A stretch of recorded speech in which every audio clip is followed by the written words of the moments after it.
We've all watched in horror and sympathy as almost 3 million Ukrainians have fled their beloved country in the wake of Russia's continued invasion. Many of these people will need to be resettled elsewhere. With Niagara having such a strong Ukrainian community, we may be one of their chosen destinations. Bob Oleksiw is chair of the Folk Arts Niagara Board, president of the board. Bob, what are we doing here in Niagara to prepare for this possible influx? Well, first off, thanks, Mike, for having me in and to speak about this very serious issue. We have a good reputation here in St. Catharines with our folk arts community. We've been involved in the Syrian refugee crisis and the Afghani refugee crisis. So we have a good proven system that's in place. One of the things that we do is, we have certain steps we have to follow. And one of the things we want people to know is, with this crisis ongoing, you can't just run to the airport and grab somebody. There's proven steps that you have to take, and through folk arts we have those steps. They're a proven system. So we hope to incorporate those in Niagara when we do get these refugees coming to our area. What are those steps? Can you take us through some of this? Certainly, yeah. So the first step, obviously, with the people fleeing into neighboring countries, they need to go to IRCC, and that's Immigration, Refugees, and Citizenship Canada. And they've set up in all these countries, they've got the staff there, they have all the screening processes in place. So they would have to go through a screening process to make sure that they're eligible to come to Canada first.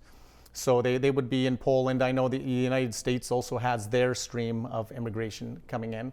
So once they go through that screening process, the Ontario province has a lead agency that is assigned to the influx of refugees.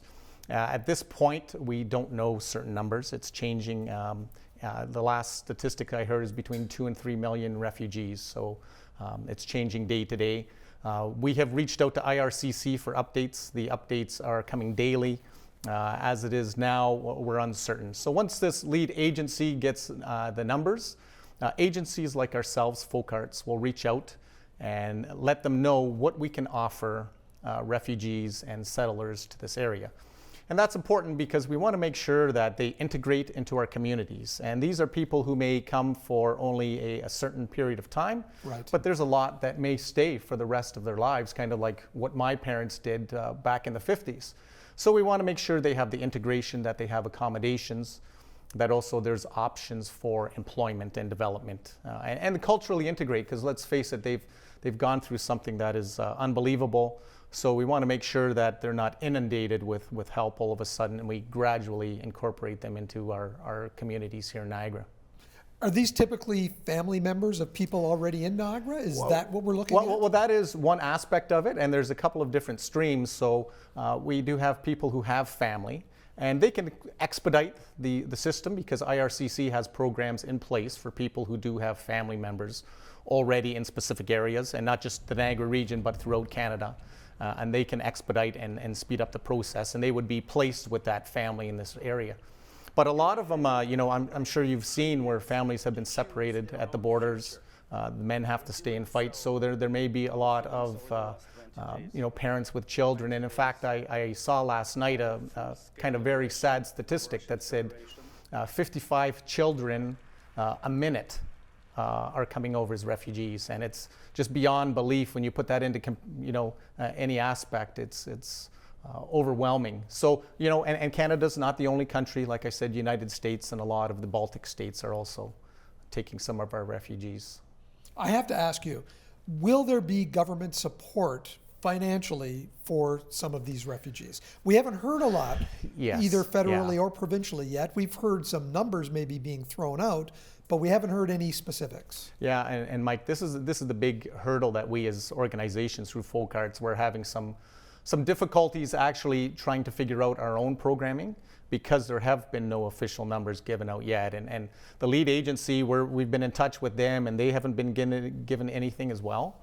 So until we can officially launch a program here in Niagara, we're awaiting a few things with funding. And I know with the recent Afghani, there was some additional funding that was given. We were able to hire additional staff to accommodate that. And we expect that that's what will happen with the Ukrainian refugees, but we can't officially make a statement until we know that that's something that the government is going to do for us. Is it a matter of time? Is it too soon for the government to know how much to commit, or Will we be seeing something in a week or 2 weeks from them, you think? Well, we've heard that April will be the first influx of refugees. Whether or not that means them coming to Canada or coming to Ontario. I know out in Saskatchewan there's a big push because of the big Ukrainian communities there. And this is where IRCC will make that determination. And it's based on people of similar culture, of the language and everything else. So this is where an organization like ourselves will appeal to the Ontario lead agency and say, this is what we can offer. This is what we think we can do for those immigrants coming here. Has Folk Arts Niagara been receiving a lot of inquiries about this process? We have. It's been overwhelming. The phones have been ringing off the hook. It's been a really phenomenal outpouring of the people who aren't Ukrainian. Opening up, saying, well, we'll take people, we have accommodations. And one of the things we want to make sure is that there's also a screening process for people who want to host families. Right. We have to make sure that they're suitable, that of similar age group and maybe can benefit them in their integration into the Niagara region. What have you learned from the Syrian and Afghan refugees crises? Well, we've got phenomenal systems in place. We've got wonderful staff at Folk Arts. I think the biggest thing is the genuine hope that we have to integrate these, because these are valuable people. We had a program when COVID struck.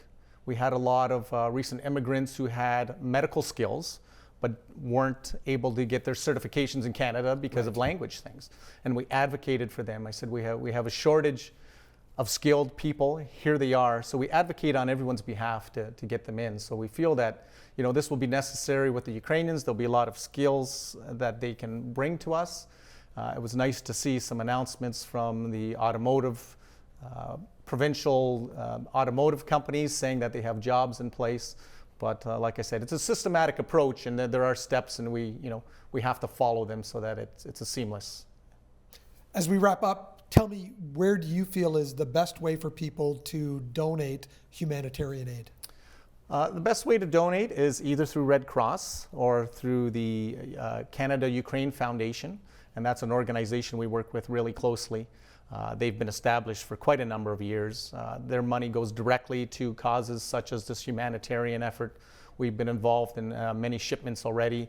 And like I said, it's just been great to see the outpouring of support. We hope it continues. It's an unfortunate situation, but we're ready in the Niagara region to host as many refugees as we can. Bob, thanks for joining us today. Thank you, Mike.